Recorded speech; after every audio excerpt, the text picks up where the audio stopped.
The mounds got nearer. She saw William, and not as big as medium-sized Jock, but bigger than wee Jock, running along beside her, but there was no sign of the rest of the Knack-Mack-Feegle. And then she was among the mounds. Her sisters had told her that there were more dead kings buried under there, but it had never frightened her.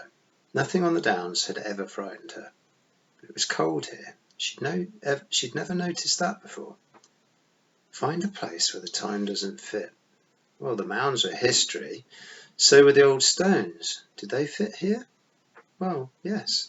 They belonged to the past, but they'd ridden on the hills for thousands of years. They'd grown old here. They were part of the landscape. The low sun made the shadows lengthen. That was when the chalk revealed its secrets. At some places, when the light was right, you could see the edges of old fields and tracks. The shadows showed up where brilliant noonlight couldn't see. Tiffany had made up noonlight. She couldn't even see hoof prints. She wandered around the trilithons, which looked a bit like huge stone doorways, but even when she tried walking through them both ways, nothing happened. This wasn't according to plan. There should have been a magic door. She was sure of that. A bubbling feeling in her ear suggested that someone was playing the mouse pipes. She looked around and saw William the Gonigal standing on a fallen stone. His cheeks were bulging, and so was the bag of the mouse pipes. She waved at him. "Can you see anything?" she called. William took the pipe out of his mouth, and the bubbling stopped. "Oh, aye," he said. "The way to the Queensland?" "Oh, aye." "Well, would you care to tell me?" "I didn't need to tell a Calder," said William. "A Calder would see the clear way herself." "But you could tell me." "Aye, and you could have said please," said William. "I'm 96 years old. I'm nae dolly in your dolly hoose. Your granny was a fine woman, but I'll no be ordered about by a wee chit of a girl." Tiffany stared for a moment, then lifted the toad out of her apron pocket. "Chit?" she said. "It means very small," said the toad. "Trust me." "He's calling me small." "I'm bigger on the inside," said William, "and I dare say your da wouldn't be happy if a giant of a wee girl came stumping around ordering him about." "The old Calder ordered people about," said Tiffany. "Aye, because she'd earned respect." The Gonigal's voice seemed to echo around the stones. "Please, I don't know what to do," wailed Tiffany. William stared at her. "Well, you're no doing too badly so far," he said, in a nicer tone of voice. "You got rob anybody out of marrying ye without breaking the rules, and you're a game lass, I'll give you that. You'll find the way if you take your time. Just don't stamp your foot and expect the world to do your bidding. All you're doing is shouting for sweet as you can. Use your eyes, use your heed." He put the pipe back in his mouth, puffed his cheeks until the skin bag was full, and made Tiffany's ears bubble again. "What about you, Toad?" said Tiffany, looking into the open pocket. "You're on your own, I'm afraid," said the toad. "Whoever I used to be, I didn't know much about finding invisible doors, and I resent being press-gang too, I may say. But I don't know what to do. Is there a magic word I should say?" "I don't know. Is there a magic word you should say?" said the toad, and turned over. Tiffany was aware that the Knack-Mack-Feegle were turning up. They had a nasty habit of being really quiet when they wanted to. "Oh no," she thought. "They think I know what to do. This isn't fair. I've not got any training for this. I haven't been to witch school. I can't even find that. The opening must be somewhere around here, and there must be clues, but I don't know what they are. They're watching me to see if I'm any good. I'm good at cheese, and that's all, but a witch deals with things." She put the toad back in her pocket and felt the way to the book, Diseases of the Sheep. When she pulled it out, she heard a sigh go up from the assembled pixies. They think words are magical. She opened the book at random and frowned. "Cloggets," she said aloud. Around her the pixies nodded their heads and nudged one another. "Cloggets are a trembling of the greaves in hoggets," she read, "which can lead to inflammation of the lower pasks if untreated.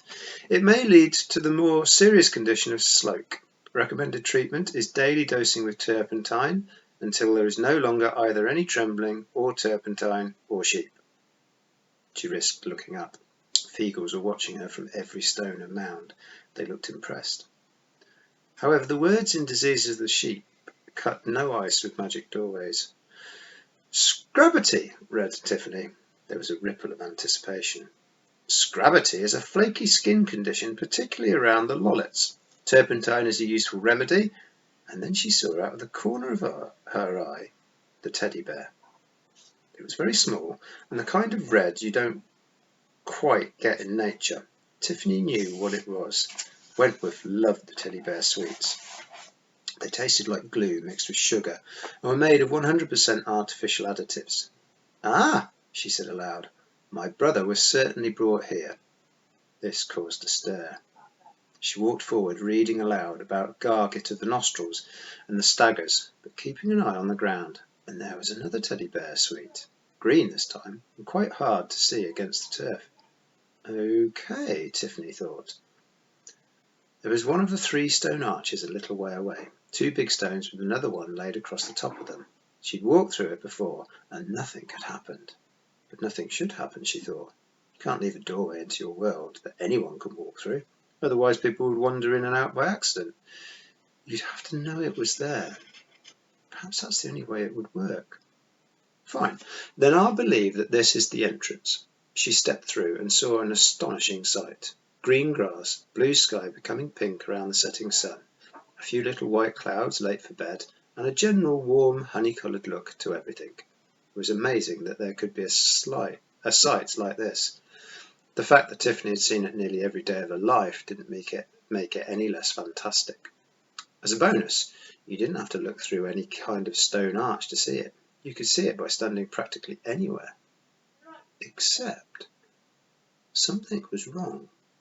Tiffany walked through the arch several times and still wasn't quite sure. She held up a hand at arm's length, trying to measure the sun's height against the horizon. And then she saw the bird. It was a swallow hunting flies, and a swoop took it behind the stones.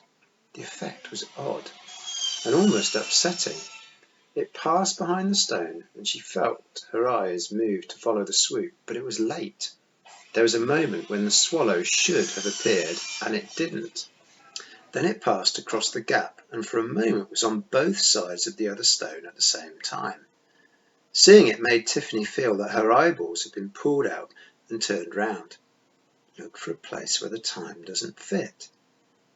The world seen through that gap is at least 1 second behind the time here, she said, trying to sound as certain as possible. I know this is the entrance. There was some whooping and clapping from the Knack-Mack Feagles, and they surged across the turf towards her. That was great, all that reading you did, said Rob Anybody. I didn't understand a single word of it. Aye, it must be powerful language if you can't make out what the hell it's going on about, said another pixie. You definitely have the makings of a kelder. Mistress, said not as big as medium-sized Jock, but bigger than wee Jock. Aye, said Daft Willie. It was smashing the way you spotted them sweeties and didn't let on. We didn't think you'd see the wee green one too. The rest of the pixies stopped cheering and glared at him. What did I say? What did I say? He said. Tiffany sagged. You all knew that was the way through, didn't you? She said. Oh, aye, said Rob Anybody. We ken that kind of stuff. We used to live in the Queen's country, you ken, but we rebelled against her evil rule. And we did that, and then she threw us out on account of being drunk and stealing and fighting all the time, said Daft Willie. It wasn't like that at all, roared Rob Anybody. And you were waiting to see if I could find the way, right? Said Tiffany, before a fight could start. Aye, you did well, lassie. Tiffany shook her head. No, I didn't, she said. I didn't do any real magic. I don't know how. I just looked at things and worked them out. Cheating, really. The pixies looked at one another. Ah, weel, said Rob Anybody. What's magic, eh? Just waving a stick and saying a few wee magical words. And what's so clever about that, eh? But looking at things, really looking at them, and then working them out, now that's a real skill. Aye, it is. said William the Gonigal, to Tiffany's surprise. You used your eyes and used your head. That's what a real hug does. The magic in it's just there for advertising. Oh, said Tiffany, cheering up. Really? Well then, there's our door, everyone. Right, said Rob Anybody. Now show us the way through.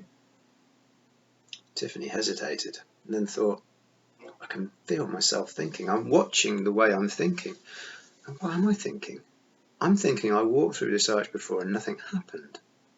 But I wasn't looking then. I wasn't thinking either, not properly. The world I can see through the arch isn't actually real. It just looks as though it is. It's a sort of magical picture put there to disguise the entrance. And if you don't pay attention, well, you just walk in and out of it and you don't realise it. Aha! She walked through the arch and nothing happened. The Knack-Mac-Feagles watched her solemnly. Okay, she thought. I'm still being fooled, aren't I? She stood in front of the stones and stretched out her hand on either side of her and shut her eyes. Very slowly she stepped forward. Something crunched under her boots, but she didn't open her eyes until she couldn't feel the stones any more. When she did open them, it was a black and white landscape.